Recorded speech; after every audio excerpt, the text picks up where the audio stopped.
Hello student, आज हम social science के अंतर्गत क्लास 8th में एसएसटी का चैप्टर बुनकर, लोहा बनाने वाले और फैक्ट्री मालिक पढ़ेंगे। Weaver, iron smithers and factory owners. इसके अंतर्गत जैसा कि Indian textile and the world market, भारतीय कपड़े और विश्व व्यापार। इसमें क्या था कि जब औपनिवेशिक शासन के अंतर्गत भारतीय लोगों पर अंग्रेज लोग दबाव बनाकर अपने तरीके से कार्य करा रहे थे, तो उसी समय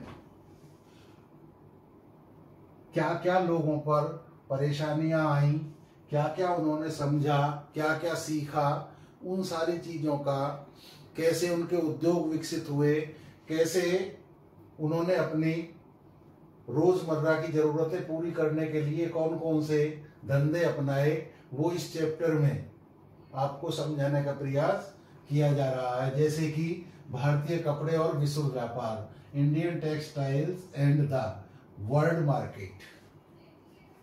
अब ये जैसे कि हम कपड़ा और लोहा व इस्पात उद्योग, इन दो उद्योगों का विशेष अध्ययन करते हुए देखेंगे कि ब्रिटिश शासन के अंतर्गत भारतीय कारीगरी और उद्योगों की दशा क्या थी। आधुनिक विश्व में औद्योगिक क्रांति की दृष्टि से ये दोनों ही उद्योग बहुत महत्वपूर्ण थे।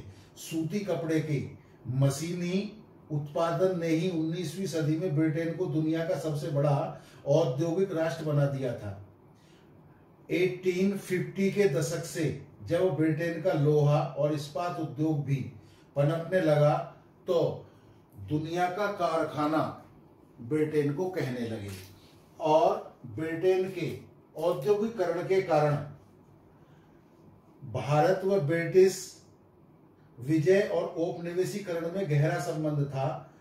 अध्याय 2 में आप देख चुके हैं कि ईस्ट इंडिया कंपनी ने व्यापारिक हितों की रक्षा करने के लिए किस तरह भारतीय भूभाग पर कब्जे करते हुए किस तरह व्यापार का ढांचा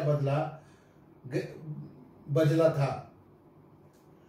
जैसे जैसे ब्रिटेन का औद्योगिक उत्पादन बढ़ने लगा, वहां के उद्योगपति भारत को अपने औद्योगिक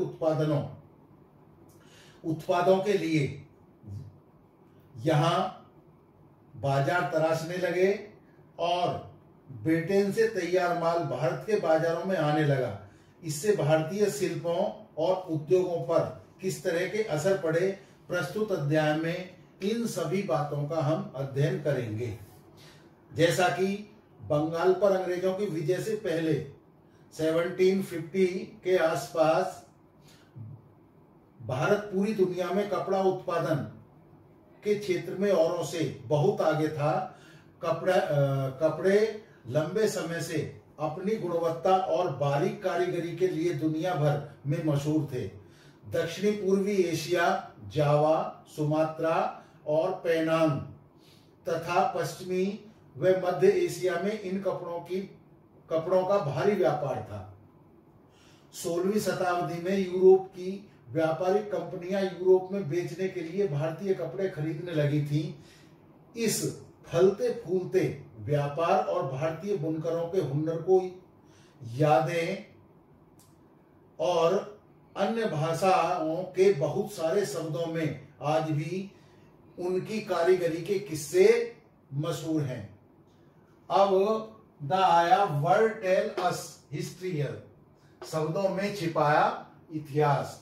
जो हमारे भारतीय कपड़े थे, उनमें अलग अलग क्षेत्रों में जो जो नाम उनको दिए गए, उसी के आधार पे हमारे भारतीय कपड़े में जो एक हिस्ट्रीज का मामला है, यानी कि हम इतिहास को, हमारा जो एक तरह से सोने की चिड़िया भारतवर्ष को कहा जाता था, उसके आधार पे वो कैसे कहा जाता था, इसी क्रियाकलापों के अंतर्गत हम देख सकते हैं। जैसा कि यूरोप के व्यापारियों ने भारत से आया बारीक सूती कपड़ा सबसे पहले मौजूद इराक के मौसूल शहर से अरब के व्यापारियों के पास देखा था।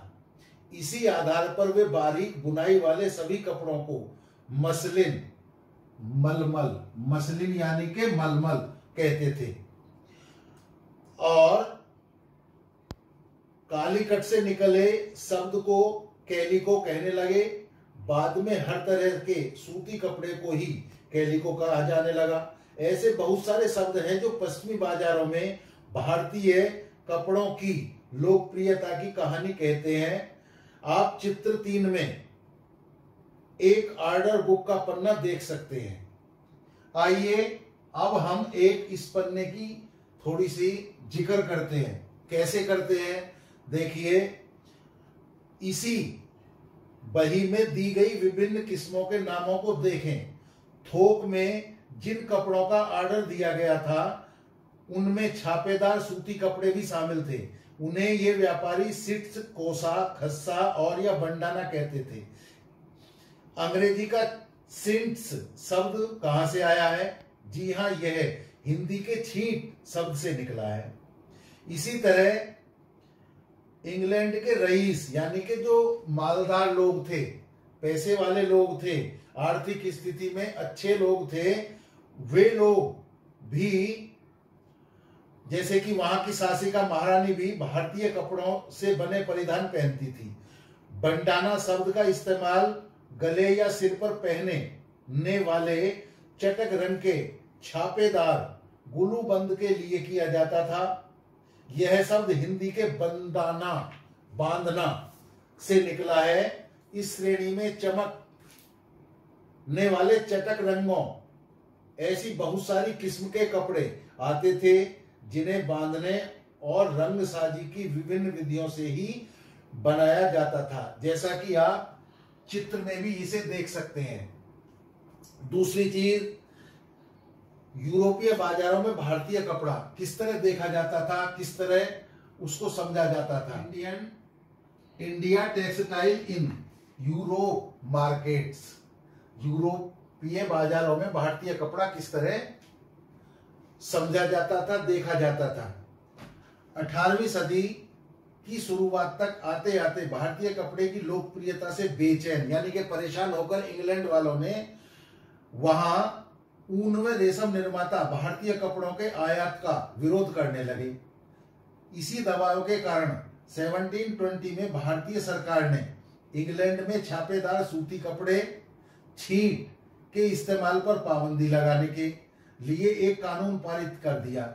संयोगवश इस कानून को भी कैलिको अधिनियम ही कहा जाता था। भारतीय कपड़ों के सामने लाचार अंग्रेज कपड़ा उत्पादक अपने देश में भारतीय कपड़ों के प्रवेश पर पूरी पाबंदी चाहते थे ताकि पूरे इंग्लैंड में केवल उन्हीं का कपड़ा बिके। अब भारतीय कपड़ों के साथ इस होड़ की वजह से इंग्लैंड में तकनीकी सुधारों की जरूरत दिखाई देने लगी। 1764 में जॉन के एक आविष्कारक थे। उन्होंने स्पिनिंग जेनी का आविष्कार किया जिससे परंपरागत तकलियों की उत्पादकता काफी बढ़ गई। 1786 में रिचर्ड आर्कराइट ने वाष्प इंजन का आविष्कार किया जिसने सूती कपड़े की बुनाई को क्रांतिकारी रूप में बदल दिया। अब ये स्पिनिंग जेनी क्या चीज है? स्पिनिंग जेनी एक ऐसा, जैसे हमारे यहाँ तो चरखा होता है बुनाई के लिए, कताई के लिए, लेकिन ये जो जेनी है ये भी कताई का काम करती है। यह एक ऐसी मशीन होती है जिसमें कई तकलियों पर काम किया जा सकता है। इसमें पहिया घूमता था तो सारी तकलियां घूमने लगती थी। इसी तरह इससे एक साथ कई धागे बनाए जा सकते थे। इसका आविष्कार हुआ। उसके बाद हु वर द वीवर्स। अब ये लोग बुनकर आमतौर पर बुनाई का काम करने वाले समुदायों के ही कारीगर होते थे। वे पीढ़ी दर पीढ़ी इसी हुनर को आगे बढ़ाते थे। बंगाल के तांती, उत्तर भारत के जुलाहे या मोमीन, दक्षिणी भारत में साले व कैकोलार तथा देवांग समुदाय बुनकरी के लिए प्रसिद्ध थे। सूत कातना, कपड़ा उत्पादन का सबसे पहला चरण था। यह काम अधिकांशतः महिलाएं द्वारा किया जाता था।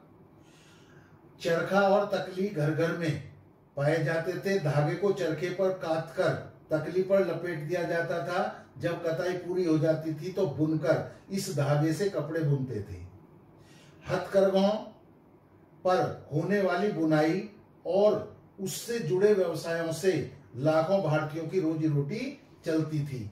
अब तीसरा पॉइंट आता है इसके अंतर्गत, the decline of the Indian textile, भारतीय कपड़े का पतन। अब कैसे ही भारतीय कपड़ों में कमी आने लगी या भारतीय लोग कैसे परेशान रहने लगे, उनके इस व्यापार को या उस व्यवसाय को कैसे अंग्रेजों ने खत्म किया।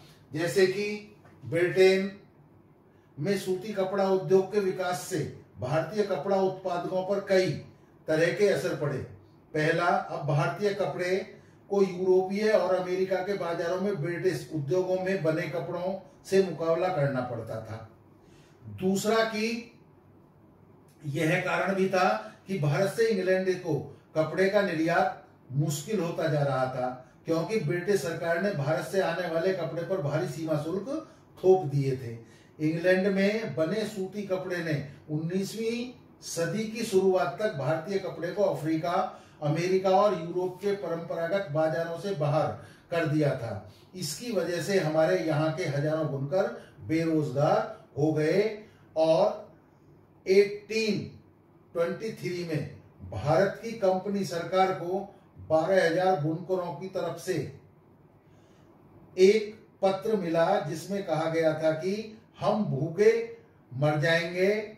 हमारे पुरखे और हम लोगों की को कंपनी से परेशानी मिलती थी, जिसमें हम कंपनी के लिए बढ़िया कपड़े बुनकर अपने अपने परिवारों का पेट पालते थे। किंतु बदनसीबी है कि अब औरंग खत्म कर दिए गए हैं। औरंग क्या होता था, जिसे फारसी भाषा में गोदाम कहा जाता था।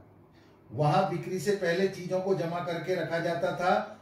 वर्कशॉप के लिए भी यह शब्द इस्तेमाल होता था। औरंग का मतलब आप समझ गए। तो अब ऐसा दूसरा कारोबार नहीं है जिससे ये लोग सूती कपड़े के अलावा कोई दूसरा काम कर सके, जिससे इनका गुजारा चल सके। लेकिन असली दुर्दिन तो अभी आने वाले थे। भारत के लोग जितना सूती कपड़ा पहनते थे उससे 2/3 ब्रिटेन का बना होता था। उसमें 2/3 ब्रिटेन का बना होता था। जो लाखों ग्रामीण महिलाएं सूत काट कर ही अपनी आजीविका चला रही थी, वे बेरोजगार हो गईं। कपड़ों की कुछ किस्में मशीन पर नहीं बन सकती थी। भला जटिल और मनभावन किनारियों वाली साड़ी या परंपरागत रईसों के बीच बुनाई वाले कपड़े मशीनों पर कैसे बन सकते थे। इन कपड़ों की न केवल मतलब मालदारों के बीच बल्कि मध्य वर्ग में भी काफी मांग थी।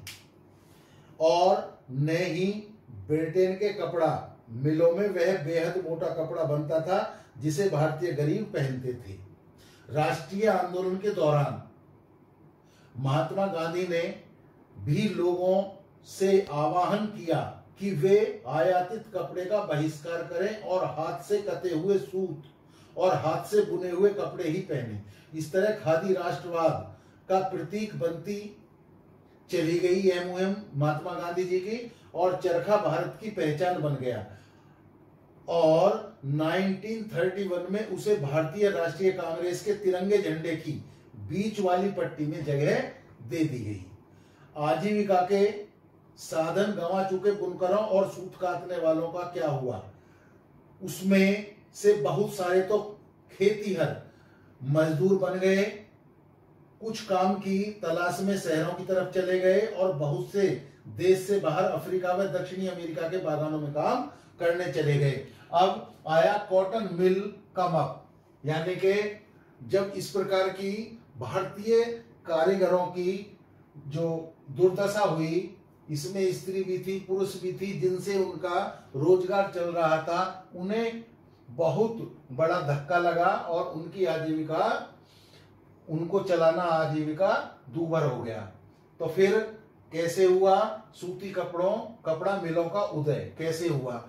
इसके लिए कई परिस्थिति देखी गई, जलवायु कारण देखे गए। तो सबसे पहले जो हमारी इंडिया में सूती कपड़ा की मिल बंबई में लगाई गई, वो सबसे प्रथम भारत की मिल थी। भारत में पहली सूती कपड़ा मिल 1854 में बंबई में स्थापित की गई। बंबई पश्चिमी भारत की काली मिट्टी वाली उस विशाल पट्टी से काफी निकट था जहां कपास की खेती की जाती थी। जब वहां सूती कपड़ा मिलों की स्थापना हुई तो उन्हें कच्चा माल आसानी से मिलने लगा। कच्चा माल सूती कपड़े के लिए क्या होता है? कपास। और कपास से उसका बीज अलग करके रुई निकाल ली जाती है, फिर उसको काता जाता है। काटने के बाद में उससे फिर कपड़ा बुना जाता है। सन 1900 तक आते आते बंबई में 84 कपड़ा मिलें चालू हो चुकी थी। उसमें से बहुत सारी मिलें पारसी और गुजराती व्यवसायियों यानी कि उन व्यापारियों ने खोली थी जो चीन के साथ व्यापार के जरिए काफी पैसा कमा चुके थे। अहमदाबाद में पहला कारखाना यानी कि सूती मिल 1861 में लगी।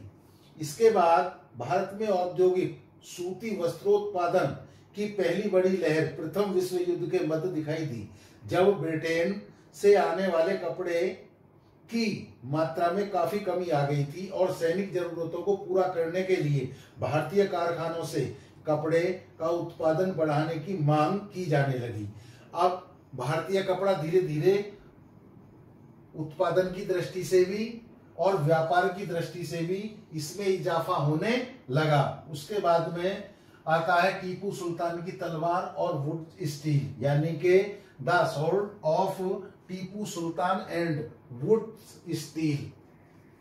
इसमें क्या था कि टीपू की विश्वविख्यात तलवार आज इंग्लैंड के संग्रहालयों की बहुमूल्य संपत्ति है। लेकिन क्या आप जानते हैं कि टीपू की तलवार इतनी खास क्यों थी? दरअसल इस तलवार की धार इतनी सख्त और पैनी थी कि दुश्मन के लोहे कवच को भी आसानी से चीर सकती थी। इस तलवार में यह गुण कार्बन की अधिक मात्रा वाली वुड्स नामक स्टील से पैदा हुआ था, जो पूरे दक्षिण भारत में बनाया जाता था। इस वुड स्टील की तलवारें बहुत पैनी और लहरदार होती थी। इनकी यह बनावट लोहे में गड़े मतलब लोहे में आयरन में जो कार्बन की मात्रा डाली जाती थी और उसमें मिलाया जाता था, बेहद सूक्ष्म कणों से पैदा होती थी। इसमें फ्रांसिस बुकानन ने इस बात का ब्यौरा दिया है कि मैसूर की सैकड़ों प्रगलन भट्टियों में वुड स्टील किस तरह बनाया जाता था।